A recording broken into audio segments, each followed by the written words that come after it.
Nancy Guthrie. So investigators are still combing the Arizona desert for signs of Today Show star Savannah Guthrie's mother, but they are hoping that some new DNA evidence could change all that. Now, yesterday, the FBI told NewsNation that they found a glove matching what was seen in that scary doorbell cam footage about 2 miles from Nancy's house, and that it contained DNA from an unknown male that had been sent in for testing. The problem is those tests are only half of it. I'm going to explain why. Because the FBI also says they're going to put that evidence into the combined DNA index system. It's better known as CODIS, to see if there are any matches. CODIS is the FBI database of DNA used to link crimes and suspects. We're talking 19 million offender profiles, over 1 million forensic profiles. It's huge. So in other words, if the suspect had ever committed a crime and his DNA was entered into that system, investigators may be able to finally figure out who took Nancy. But here's the thing, the feds say they're going to input it into the near future, not yesterday, like we originally thought, which, again, I have to say I find surprising considering this is a missing persons case. Time is of the essence. Nancy has critical health issues. But this actually may stem from sending it out to a private Florida lab that Pima County Sheriff's works with, so we'll talk about that. Actually, something interesting, too. Health issues, that may actually help break the case. Why do I say that? So the FBI says that it is now trying to track down the signal that was emitted from Nancy's own pacemaker. They're using what's called a signal sniffer. The small device attaches to a helicopter. Problem with that is because of the weakness of the pacemaker signal, the chopper has to fly low and slow when it searches. Otherwise, the signal sniffer just won't work. So it's limited in a way. But we've also learned that the FBI is now canvassing gun stores in the Tucson area with a list of 40 people and their photos, looking to see if any of them came in and purchased any weapons. We're not sure who those 40 people are or how the feds made that list, but I got to wonder if investigators have already ID'd the gun that was worn by the masked man in the doorbell video, and they're trying to match recent buyers. And then we had this major announcement today, too. Pima County Sheriff Chris Nanos, we've talked about him a lot.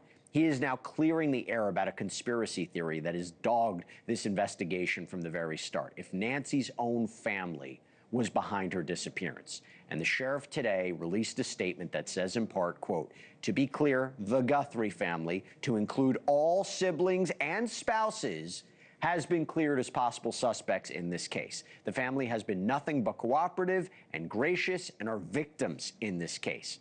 And yes, this does include Nancy's son-in-law, Thomaso, who has been under a cloud of suspicion since the case began. But that may be cold comfort to Savannah Guthrie, who over the weekend put out another video pleading for her mother's return. I wanted to come on, and it's been 2 weeks since our mom was taken, and I just wanted to come on and say that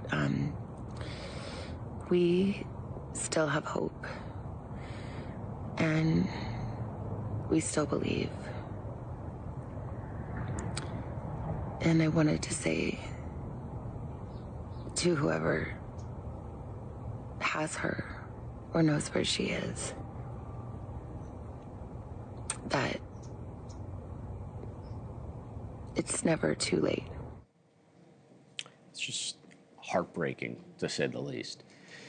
I'm joined now live from Arizona by NewsNation anchor and host of the series Missing, Marni Hughes, and NewsNation senior national correspondent Brian Entin. It's great to have you both here. Brian, I'll start with you. Two parts to you. A, obviously, what's the latest that you're seeing? And B, I got to ask you, why do you think the sheriff officially cleared the family tonight? Today. Did something change over the weekend? Because when he was interviewed by Elizabeth Vargas at the end of last week, he would refuse to rule anybody out. So 2 parts. What's the latest, and why do you think he ruled the family out? Yeah, so first of all, with the family, Jesse, yeah, I saw an interview with him on Friday where he actually was saying that they weren't ruling anybody out at this point. So something changed from Friday until today. We know that they've started getting DNA back.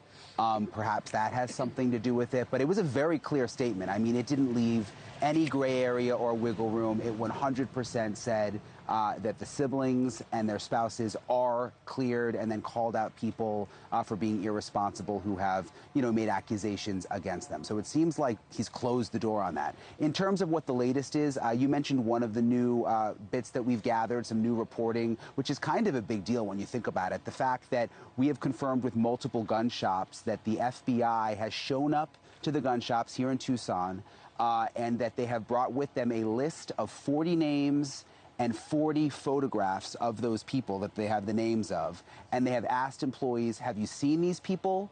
Or have you sold them a weapon in a certain time frame? So we don't know if that means they've narrowed the list down now to 40 people. Are there some people on the list that they know, almost like when you do a lineup, are there some that they know, aren't suspects?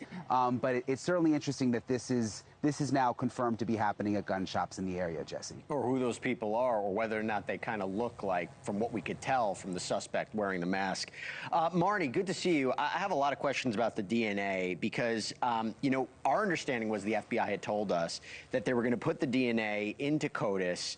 Now it says we're going to put it in the near future. I'm wondering if it has something to do with the fact that this was sent to a private lab. And also, you're an expert in the true crime area. I want you to explain to our viewers why even if there is a hit, that's not the end of the story. Right. Well, so first to your part of the question about the delay, from what we're hearing from the FBI, there's more of a process and there will be delays when Quantico is receiving DNA data from a private lab versus law enforcement sending it directly to the feds. So that may be part of the delay.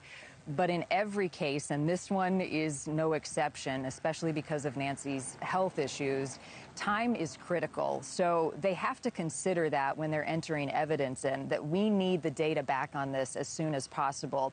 So the sheriff has said, we send our data, our evidence to this lab in Florida. We trust it. It's consistent.